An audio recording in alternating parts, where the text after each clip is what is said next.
आई वडिलांना सांभाळा तरच ग्रामपंचायतमध्ये वारसाची नोंद होईल, अन्यथा होणार नाही, असा वडजी येथील ग्रामपंचायतने महत्त्वपूर्ण ठरावच घेतलाय।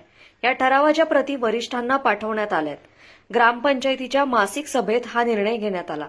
एवढंच नाही तर आई वडिलांना न सांभाळणाऱ्या मुलांच्या वारसासाठी भविष्यात ग्रामपंचायतकडून कुठलीच दखल घेतली जाणार नाही। त्यांना कोणत्याही प्रकारचा दाखला आणि सहीही देण्यात येणार नाही। जो मुलगा किंवा एकत्रित राहणारी मुलं आपल्या आईवडिलांचा सांभाळ करत नाही, त्या मुलांना आईवडिलांच्या नावावरील संपत्तीचे वारसदार होता येणार नाही, असा ठराव एकमताने संमत करण्यात आलाय। नुकत्याच नोव्हेंबरमध्ये पार पडलेल्या आमच्या ग्रामपंचायतच्या ग्रामसभेत आम्ही एक ऐतिहासिक ठराव घेतला। जो आईवडिलांना सांभाळणार नाही त्याची आम्ही वारस म्हणून नोंद घेणार नाही। यासाठी माझ्या गावकऱ्यांनी, उपसरपंच, पोलीस पाटील तसेच आमचे ग्रामसेवक व सर्व सदस्य यांनी सर्वांनी संमती दर्शवली व हा ठराव पारित केला। खरं तर सामाजिक संवेदना संपत चाललेल्या असताना धकाधकीच्या जीवनात आई वडील मुलांसाठी खूप काही करतात, पण अशा परिस्थितीत जेव्हा परतफेड करण्याची वेळ येते त्यावेळेस मुलं पाठ फिरवतात।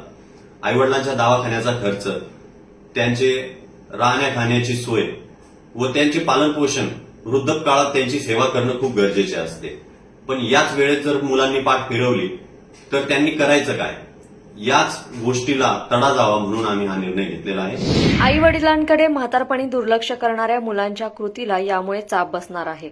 त्यामुळे काही प्रमाणात का होईना वृद्धांना सन्मानाची वागणूक मिळणार आहे। तसंच जी मुले आई वडिलांचा सांभाळ करतात त्यांनाच वडिलांच्या मालमत्तेत वारसदार म्हणून हक्क मिळणार आहे। तशी वारसा नोंद केली जाणार आहे, असं स्पष्ट करण्यात आलंय। वृद्धापकाळात आई वडिलांना जगणं मात्र कठीण झालेलं आहे। त्यामुळेच ग्रामपंचायतीने केलेला हा ठराव कौतुकाचा विषय ठरतोय। शिवाय जिल्ह्यातील सर्व ग्रामपंचायतींनी असा ठराव करावा असं आवाहन करण्यात आलंय। लोकमतसाठी वाशिमहून रुपेश बाजड यांचा हा रिपोर्ट।